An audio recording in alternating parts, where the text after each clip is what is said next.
আমি যাকে বিয়ে করেছিলাম মানে আমার স্বামীর একটা 10 বছরের মামাতো ভাই ছিল। সেই 10 বছরের মামাতো ভাইটা আমার দিকে এক অন্যরকম দৃষ্টিতে তাকিয়ে থাকত, যেন আমার কাছে তার কিছু চাওয়া। কিন্তু একদিন হঠাৎ ছেলেটি বলল, আমাকে আপনি স্নান করিয়ে দিবেন। আমি ভাবলাম তার বয়স 10, সে নিজেই স্নান করতে পারে, কিন্তু আমাকে দিয়ে স্নান করাতে চায় কেন? ছেলেটি কান্না করে বলল, আমার মা থাকলে আমাকে ঠিকই স্নান করিয়ে দিত। তার কথা শুনে আমার কিছুটা তার প্রতি মায়া হলো। কিন্তু স্নান করাতে গিয়ে যে ঘটনাটা মাত্র 10 বছরের ছেলে আমার সাথে ঘটিয়েছিল তা শুনলে আপনার মাথা ঘুরে যাবে। তাহলে শুনুন গল্পটি বলি। আমার নাম সবিতা, আমার স্বামীর নাম অলি। আমি কিছুদিন যাবৎ লক্ষ্য করছি আমার রুমে প্রতি রাতে 10 বছরের একটা ছেলে আমার রুমে ঢুকে।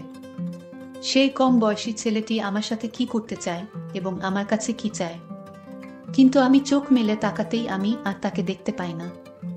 কিন্তু দরজা জানালা তো ভিতর থেকে লাগানো, তাহলে এই রুমে কিভাবে আসলো সে? ছেলেটি তখনও সেখানেই দাঁড়িয়ে আছে। সবিতা ভাবল, কে ছোট বালকটি আমার রুমে কি করছে? সবিতা এই ভেবে তার পিছনে থাকা বেড সুইচটা অন করে এবং যেই সামনে তাকায় দেখে যে তার এখন রুম সম্পূর্ণ খালি, কেউ নেই তার রুমে। কিন্তু একটু আগেই যাকে দেখতে পেল সে কে ছিল তাহলে? ভাবতেই যেন সবিতা খুব ভয় পেয়ে যায়। তার শরীর ঘামতে থাকে। এটা এমনিতেই শীতের মৌসুম। সবিতার কপাল বেয়ে ঘাম পড়তে থাকে। সে ভাবল এটা কোনো ভূতদস্ত। পাশের রুমেই তার বাবা মা ঘুমিয়ে আছে। চিৎকার দিলে হয়তো এখনই উঠে আসবে। কিন্তু সবচেয়ে বড় কথা হচ্ছে, এটা যদি আমার বিভ্রান্তি হয়ে থাকে তাহলে সবাই আমাকে নিয়ে উপহাস করবে। কেননা আমি একজন ডাক্তার। তার কাছে ভূত বলতে কিছুই নেই এখানকার যুগে। আর মাত্র কয়েকদিন পর সে নিজেই নিজের হবু স্বামী অলির সাথে একটা ছোট্ট ক্লিনিক খুলতে যাচ্ছে। অলি নিজেও একজন ডাক্তার। তাদের প্রেম 2 বছর আগে শুরু হয়েছে, যখন তারা মেডিকেলে সেকেন্ড ইয়ার এ পড়ে। সবিতা পড়াশোনায় খুবই তীক্ষ্ণ মেধা সম্পন্ন ছিল, কিন্তু ক্লাসের বাহিরে সে কারো সাথে একটা কথাও বলতো না। সবসময় যেন মন মরা হয়ে থাকত। কিন্তু অলি মনে মনে সবিতাকে খুব ভালোবাসত। যদিও অনেকবার সবিতা অলিকে রিজেক্ট করে দিয়েছিল, কিন্তু অলি ও ছিল নাছোড়বান্দা। সবিতাকে ভালোই ভেসেই যাচ্ছিল। ফলশ্রুতিতে সব গল্পের শেষের মতো একসময় সবিতা অলির কাছে হেরে যায়। এদিকে বর্তমানে সবিতা রুমে কাউকে না পেয়ে কিছুটা হতভম্ব হয়ে যায়। তাই এতক্ষণ ভাবনার জগতে ডুবেছিল। তার ভাবনার বিচ্ছেদ ঘটে একটা অদ্ভুত রকমের বিড়ালের আওয়াজ। বলে রাখা ভালো, এই বিড়ালটা 10 বছরের ছেলেটি আমার রুমে বিড়াল ছেড়ে দিয়েছিল, আমাকে হয়তো ভয় দেখানোর জন্য। এর মাধ্যমে ঘাড় ঘুরিয়ে একটু নিচে তাকাতেই দেখল কালো রঙের একটা বিড়াল সবিতার দিকে তাকিয়ে আছে। সবিতা বুঝতে পারছিল কিছুটা এটা 10 বছরের ছেলের কাজ, কিন্তু কেন সে আমার সাথে এরকম ভয় দেখানোর চেষ্টা করে? অবশ্যই এর পিছনে কোনো রহস্য আছে। আমি ভয় পেয়ে গেলাম বিড়ালটি দেখে। আমি ভয় পেয়ে দৌড়ে মা বাবাকে পাওয়ায় 2 হাত দিয়ে জড়িয়ে ধরি আমি। মা কি হয়েছে জানতে চাইলে আমি সবকিছু বলি। মা বাবা দুইজনই সবিতার রুম দেখার জন্য আসে, কিন্তু তারা সেই ছেলেটি কিংবা সেই বিড়ালটি কোনোটিকে খুঁজে পায় না। জানালাও লাগানো। তাই তারা এক প্রকার নিশ্চিত হয়ে যায় যে তাদের মেয়ে দুঃস্বপ্ন দেখেছে। মা বাবা আমাকে বুঝিয়ে চলে গেল। রুমে শুধু বসে রইলাম আমি। চারদিকে আবার নিজের 2 চোখ বুলিয়ে নিল। মন দিয়ে সবকিছু দেখতে লাগলো। সবিতা নিজেও বুঝে নিল যে এটা শুধু তার দুঃস্বপ্ন ছাড়া কিছুই ছিল না। তাই সে নির্বিঘ্নে আবার শুয়ে পড়ল। পরের দিন সকালে সবিতার ঘুম ভাঙল অলি এর ফোনে। এটা যেন এখন রুটিন হয়ে গেছে। রোজ সকালে সবিতার ঘুম ভাঙানোর দায়িত্বটা যেন অলি নিজেই নিয়েছে। সবিতা পাশে থাকা ফোনটা তুলতেই অলি বলতে লাগলো, কি করো তুমি? এই তো বিছানায় শুয়ে শুয়ে চাঁদ দেখি। এই তোমাদের বাসার ছাদ ফুটো হয়ে গেছে নাকি? না হলে বিছানায় বসে চাঁদ কিভাবে দেখো? আরে বোকা, আমি তো মজা করেছি। তাছাড়া এই দিনের বেলায় চাঁদ কোথায় পাবো আমি? ওহ তাই তো, থাক আর হাসতে হবে না। কি বলবে বলো, আমার ফ্রেশ হতে হবে। চলো না আজ আমরা দেখা করি। কতদিন হয়ে গেল দেখা করি না। দেখা হলে গল্প করতে পারবো, মনটা হালকা হবে। শুধু ফোনে কথা বলে সময় পার করে দিই। পরশু দিন ও তো দেখা করলাম। আর আগামীকাল কালই তো আমাদের বিয়ে। ওহ, বুঝেছি। আমি কি বুঝাতে চেয়েছি তুমি বুঝে ফেলেছ। ঠিক আছে, আসবো এখন, বাই। বলেই সবিতা ফোনটা কেটে দিল। ফ্রেশ হয়ে খাবার খেয়ে নিয়ে বেরিয়ে পড়ল যেখানে অলি আর সবিতা রোজ দেখা করে আসছে। সবিতাদের কোনো গাড়ি নেই, তাই সবিতা রিক্সা ব্যবহার করছে। পার্কের সামনে নামতেই দেখে অলি দাঁড়িয়ে আছে। দুইজনে মিলে ভিতরে গিয়ে বসে গল্পগুজব করছে। হঠাৎ করে সবিতা নিজের ভিতর কিছুটা অস্থিরতা অনুভব করতে থাকে।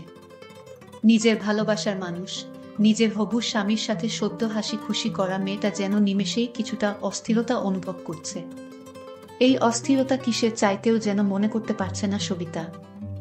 অলি সবিতার এই দিকটা খুব ভালোভাবে লক্ষ্য করল। সে কিছুই না বলে শুধু সবিতার এমন দশা দেখে যাচ্ছে। হঠাৎ একজন পথভিক্ষুক এসে অলি এর সামনে বলল, স্যার গো কয়টা টাকা দেন, আজ 2 দিন ধইরা কিছু খাই না। অলি নিজের মানিব্যাগ থেকে 100 টাকার একটা নোট বের করে দেয়। কিন্তু এদিকে সবিতার সামনে দাঁড়িয়ে থাকা এই লোকটিকে এক নজরে দেখেই যাচ্ছে।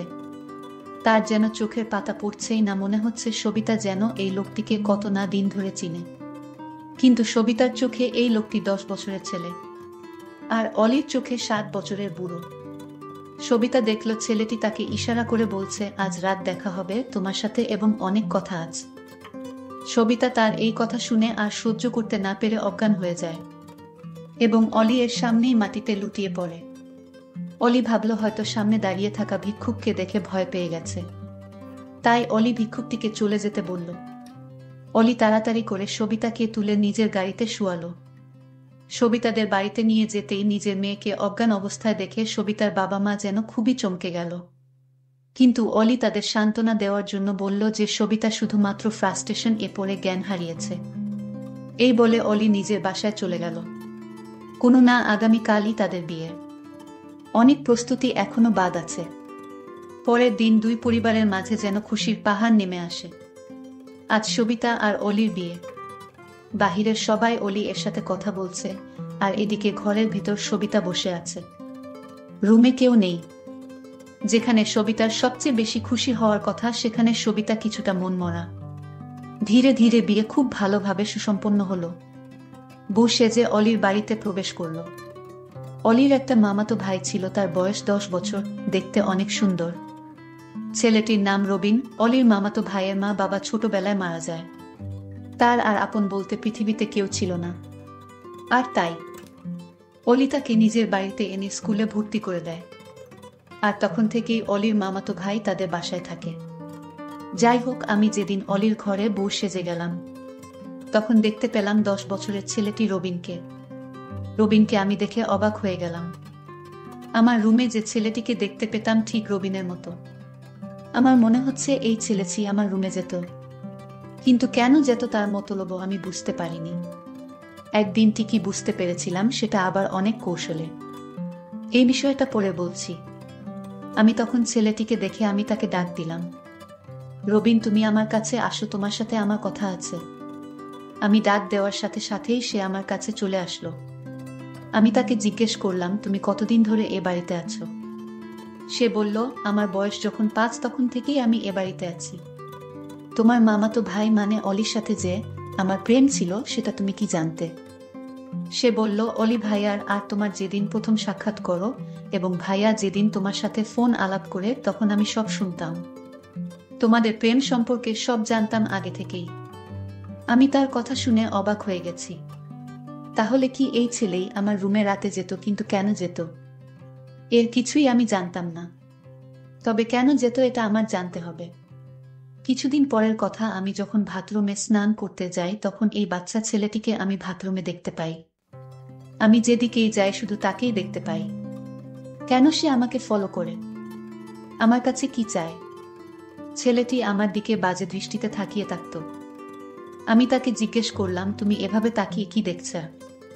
সে বলল, আমি কিছুই দেখি না, তবে তোমার প্রতি আমার কেন এত মায়া লাগে জানি না। আমার ইচ্ছা করে 24 ঘন্টা তোমার দিকে তাকিয়ে থাকি। আমি বললাম, কি বলছো তুমি? তোমার কি মাথা ঠিক আছে? সে বলল, আমার মাথা ঠিকই ঠিক আছে, তোমার মাথায় সমস্যা আছে। আমি তার প্রতিটি কথা শুনে আমার অবাক লাগতো। সে আমার সাথে অদ্ভুত অদ্ভুত কথা বলতো, যেটা বড় মানুষও বলতে পারতো না। বিয়ের প্রায় আমাদের 6 মাস হয়ে গেল। এইদিকে আমার স্বামী আমাকে বলল, আমাদের একটা ক্লিনিক রেখেছিলাম, সেই বিষয়ে কথা বলতে বা কনফার্ম করতে তার ঢাকা যেতে হবে কিছুদিনের জন্য। পরের দিন আমার স্বামী চলে গেল ঢাকায়। আমি বাসায় একা। আমার শ্বশুর বাড়িতে ছিল শুধু। আমার শাশুড়ি মা অনেক আগেই মারা গিয়েছিল। তারপর রাতের খাবার খেয়ে আমি আমার রুমে ঘুমাতে গেলাম। রাতের মাঝামাঝি সময় আমার ঘরে আমি কারো হাঁটার শব্দ শুনতে পেলাম এবং আমি আমার নিজের বাড়িতে যে বিড়ালটা ছিল সেই বিড়ালটা আমার রুমে দেখতে পাইলাম। আমি ভয় পেয়ে কান্না করতে লাগলাম। হঠাৎ করে দরজাটা খুলে 10 বছরের ছেলেটি আমার কাছে এসে বলল, কি হয়েছে? আপনার কোনো সমস্যা হয়েছে কি আপনার? আমি বললাম, আমাদের বাড়িতে এই বিড়ালটাকে আমি দেখতে পেতাম, কিন্তু আজ দেখি আমার বাড়িতেও এই বিড়ালটা দেখতে পেলাম। আর তাছাড়া আরও একটি কথা হলো, তোমাকে আমি বলিনি এখনো। ঠিক তোমার মতো একটা ছেলেকে দেখতে পেতাম প্রতি রাতে। আমার রুমে কিভাবে আসতো আমি জানি না। তখন সে আমাকে বলল, এটা আপনার মনের ভুল, আপনি মনে হয় দুঃস্বপ্ন দেখেছেন। আমি বললাম, না, আমি এটা বাস্তবে দেখেছি। সে আমার কথা কিছুতেই বিশ্বাস করল না। এরপরের দিন আমি স্নান করতে গেলাম। তখন ছেলেটি আমাকে বলল, আমার একটা কথা লাগবে। আমি বললাম, কি কথা? সে বলল, আমার মা আমাকে গোসল করিয়ে দিত, নিজ হাতে খেয়ে দিত। আমি আজ 4 বছর যাবৎ সেই স্নেহ থেকে বঞ্চিত। তাই যদি আপনি কিছু মনে না করলে আমাকে আপনি স্নান করিয়ে দিবেন এবং নিজ হাতে ভাতও খাওয়াইয়া দিবেন। আমি তার কথা শুনে অবাক হয়ে গেছি। আমি তখন তাকে সান্ত্বনা দিয়ে বললাম, আরে বোকা, তখন তো তুমি ছোট ছিলে, আর এখন তো তুমি বড় হয়েছ। এখন তুমি নিজে নিজে স্নান করতে শিখেছ, নিজ হাতে খাইতে শিখেছ। এখন তো তুমি বড় হয়েছ।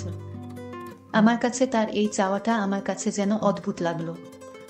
সে নিজেই পারে স্নান করতে, কিন্তু আমাকে বলছে স্নান করিয়ে দিতে। সে বলল, কোনো কিছু বলছো না যে আমি তাকে বলেছিলাম? আমি বলেছিলাম, তুমি আমার ছেলে না, আর তাই আমি তোমাকে স্নান করিয়ে দিতে পারবো না। হঠাৎ লক্ষ্য করলাম ছেলেটির চোখ দিয়ে পানি জল জল করে পড়ছে, কান্না করছে, আর আমাকে বলতে লাগলো, বড়দের কাছ থেকে শুনেছি ভাবি হচ্ছে মায়ের সমতুল্য। তাহলে তুমি আমাকে কেন স্নান করাতে পারবে না আর নিজ হাতে ভাত খাওয়াতে পারবে না? আমি তার কথা শুনে বারবার অবাক হচ্ছি। বলে কি ছেলেটা? আমি তাকে বলছি, ঠিক আছে, আমি তোমার সব কথা শুনব। তার আগে তোমার এক সত্যি কথা বলতে হবে। সে বলল, আমি কোনোদিন কারো সাথে মিথ্যা কথা বলিনি আর বলবো না। আপনি বলেন, কি বলবেন? তখন আমি তাকে জিজ্ঞেস করেছিলাম, আমার বাড়িতে রাতে তুমি কি আমার ঘরে এই বিড়ালটি ছেড়ে দিতে এবং তুমি কি আমার রুমে যেতে? তখন সে বলল, আমিই যেতাম। তার এই কথাটা শোনার পর আমার সারা শরীর ভয়ে কাঁপতে লাগলো। মাত্র 10 বছরের ছেলেটি কিভাবে আমার রুমে গেল? আমি তাকে আবার জিজ্ঞেস করলাম, কেন যেতে আমাদের বাড়িতে? তখন সে বলল, আগে আমাকে স্নান করিয়ে দাও, তারপর বলছি। তার আগে আমি কিছুই বলবো না। তার একটাই কথা, তাকে স্নান করিয়ে দিতে হবে। আমি তাকে সন্দেহ করতে লাগলাম আর ভয়ও করতাম, কারণ তার যে কোনো উদ্দেশ্য আছে। আমি মনে মনে একটা সিদ্ধান্ত নিলাম তাকে পরীক্ষা করার জন্য। আমি তার মনের উদ্দেশ্যটা জানার জন্য আমি তাকে স্নান করাতে রাজি হলাম। আমি তাকে স্নান করাতে নিয়ে গেলাম। স্নান করার সময় সে কান্না করতে লাগলো আর বলতে লাগলো, আমার মা বেঁচে থাকলে হয়তো তোমার মতো এভাবেই স্নান করিয়ে দিত। 10 বছরের সেই ছেলের কথা শুনে আমি অবাক হতাম। ঠিক আছে, আজ তো তোমায় স্নান করিয়ে দিলাম, তোমার কথা রাখলাম। এখন বলো, এই বিড়াল এবং আমার ঘরে তুমি কিভাবে যেতে? তখন সে যে কথাটা বলল তা শুনে আমার মনে হলো আমার দম বন্ধ হয়ে আসছে।